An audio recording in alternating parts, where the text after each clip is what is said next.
Annyeonghaseyo, and welcome to the land of the morning calm. This is Chad And Elise. Struce, and we are presenting on instructional coaching. So what is instructional coaching? That's an important question because there's so many roles that are out there in education. First, instructional coaching is a collaborative partnership that an individual has with the teachers in their classroom. It also helps support and improve the instruction to help the teachers to have best practices so that they can do their best with students. Instructional coaching also is a form of implementing research-based best practices. And finally, it focuses on growth and development of students and teachers. So basically what you're saying is that it's teachers and the coach working together to be able to improve their overall instruction. Yeah, what a simple process that would be. So let's take a look at coaching, what coaching is and what coaching is not. So the first, coaching is a partnership between the coach and the coachee, or the teacher that they're working with. You mean it's not a method to get expert advice on what to do? Like I can't just go and ask a teacher who's had a lot of experience and say, hey, what do I do? Sometimes that does happen, but that's really not what instructional coaching is about. That's consulting and getting information that way. The second form is coaching is a positivity focused way to explore options and opportunities. It's definitely not observing the learning from a seasoned professional because that links right into mentoring. Like a new teacher would seek advice from an experienced teacher on how to teach effectively. Yeah. And once again, as you go out into the classrooms and you see instructional coaches, you're going to see that is what's happening. But that's not what it's all about. Finally, coaching is a process to create solutions resulting in sustained changes. I like that you use the word process there because oftentimes people think that coaching is just like that quick fix, that band aid you can slap on and fix everything and then move on. It takes time, that's for sure. It's like cooking a nice fine meal. You can't just do that in a microwave. And so that's what happens. And a coach done in the right way, the coaching experience can create a long lasting experience. So there are three types of coaching that we have available. The first one is directive and instructive. This is basically kind of like that old school approach that we had where you have the teacher up just giving all the students the information and the students are listening and just absorbing it like a sponge. Well, so would they think. But basically, this is the most traditional method that we would think a coach would be. It focuses on changing the teacher's behavior. It focuses on the coach being the expert, knowing how to fix the instruction. And sometimes it is necessary and it does work sometimes, but not all the time. And learning rarely actually is internalized through this process. When looking at this, the interesting thing about that is that it doesn't increase or expand the internal capacity. It just gets a teacher to the starting point of their capacity in order to go. And that's what directive or instructive, telling them what to do. The second one, of course, is facilitative, and that's where the coach helps teachers build on the strengths that they currently have. It also helps them focus on reflection, analysis, observation, and experimentation. It gets the teachers doing things. Teachers take on the ownership of learning with lasting results, which is what we would like. And also, coaches provide gradual release of responsibility. So they come in kind of strong, and then as the teacher is building up their capacity, they back away.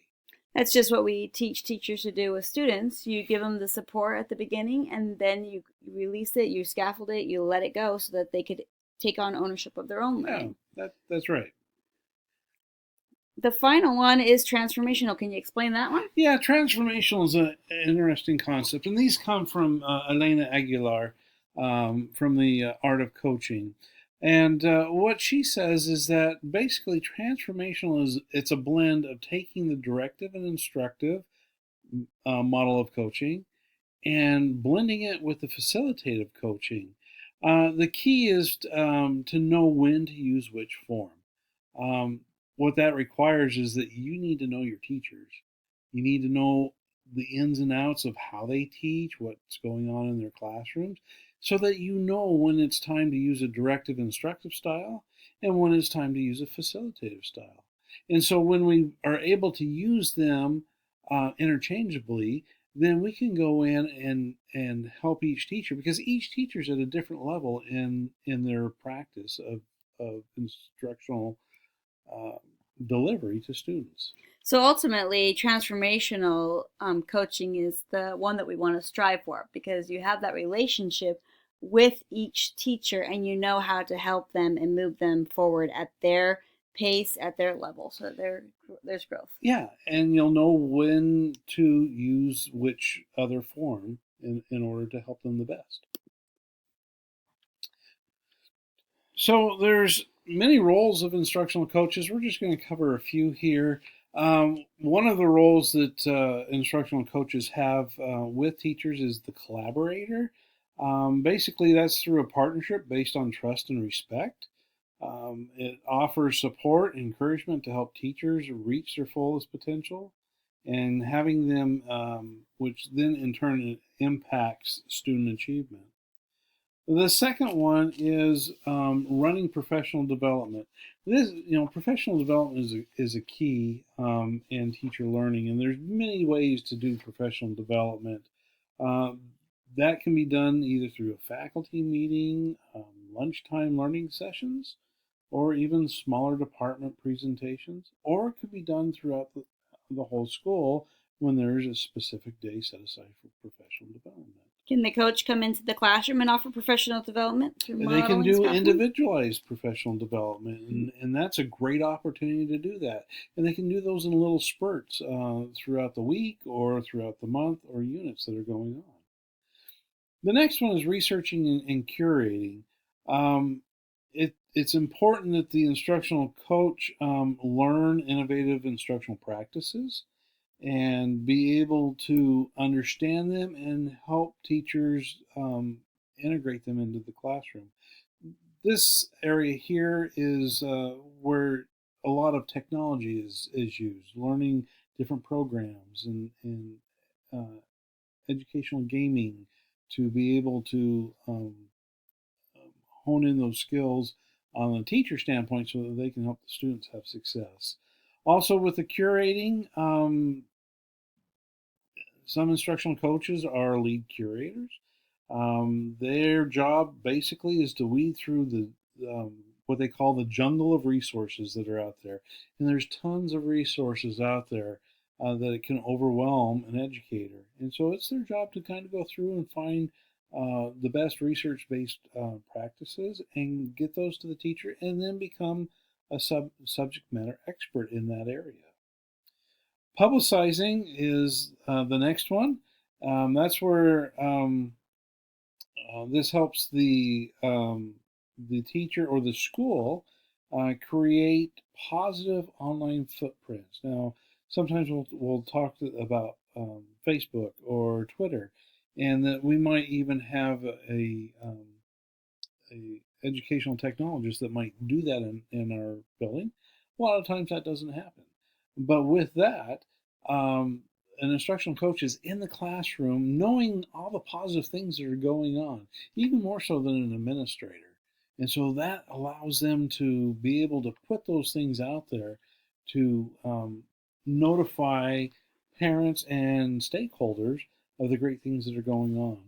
I also see publicizing as publicizing within the school too, because they can get in there and watch one teacher teach and then link them with another teacher that maybe needs that support.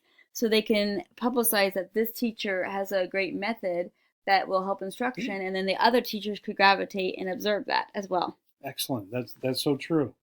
Finally, an instructional coach is a change agent. They get this great opportunity to be able to go in and help make changes for the better for instruction of students. And that change agent is taking all these other areas and being able to touch a teacher, and by doing so and help building them up, it also improves the instruction for each child. So there are four conditions essential for instructional coaches to work. And so the first one is the school culture. If there is not a focus on growth and improvement within the school, then instructional coaching struggles to succeed. If instructional coaches are used for punishment or to get rid of a teacher, then they won't be welcome in the classroom.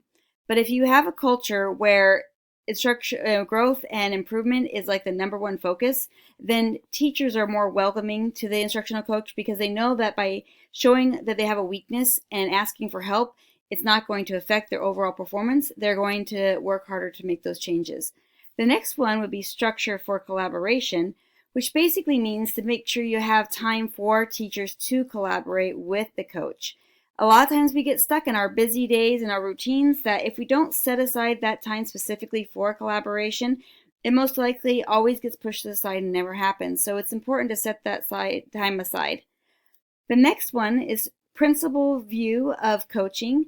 If a principal views the coach as a collaborative partner, then the coach is more successful. They work as a team to help improve instruction in the classroom, not as a team to take a teacher down. That's because the principal really is the instructional leader of a school instead of just having to be a manager. The last one is professional development for coaches, making sure that your coach has adequate professional development. They are the ones that need to stay on top of all of the new things that come out that have to do with best teaching practices. And you can train them and they can share with the teachers that they work with. One of the things that's very important to know about instructional coaches is their role in teacher evaluation. Instructional coaches should not be a specific individual or used for teacher evaluations. The evaluation is created upon agreed minimum standards of competence. And so that's what the evaluation is. Coaches are there to help teachers go beyond those minimum standards to realize their potential. So both the evaluation and the coaching are valuable when they work together.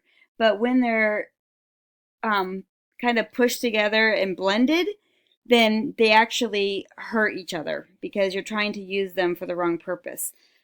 So there are some common mistakes that happen when you link the evaluation to coaching. One of them is turning it into a cause and effect.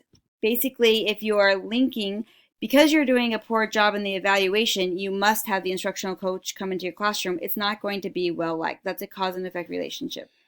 Principals will send coaches in to get data, get information on teachers, and that's an inappropriate way of using coaching. And so they're there to help build up the teacher. And they certainly are not a fix-all. If a principal goes in there and sees that a teacher is struggling, and they use the instructional coach to just fix everything, that's not going to work because that's a quick fix like a Band-Aid you can't put on. So instructional coaches should not be used solely in teacher evaluations. Now, we like to just take this moment. There's lots of information out there, but these are the references that we used, and they can lead to other areas. But at this time, we want to give you a big thank you for listening to us on instructional coaches and also the effects that they have on teacher evaluation. And we want to make sure that instructional coaches last for a long time. Thank you, and kamsahamnida. Yeah. Goodbye.